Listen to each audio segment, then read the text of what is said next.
আজ আমরা এখানে যারা গান শুনতে এসেছি তারা সবাই কিন্তু একদিকে তাকিয়ে আছে, কখন শিল্পী এসে গান পরিবেশন করবেন। তাই আসুন সবাই স্বরের মাধ্যমে সুর সৃষ্টি করে আমরা তাকে দেখতে থাকি। এখন আসুন আমরা স্বরের মাধ্যমে সুর সৃষ্টি করে মাকে বন্দনা করি, মায়ের শ্রীচরণে প্রণাম জানাই।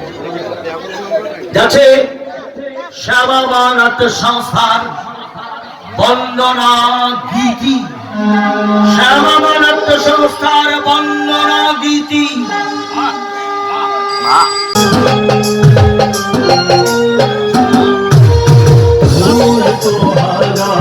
তোহার সাধার সাধার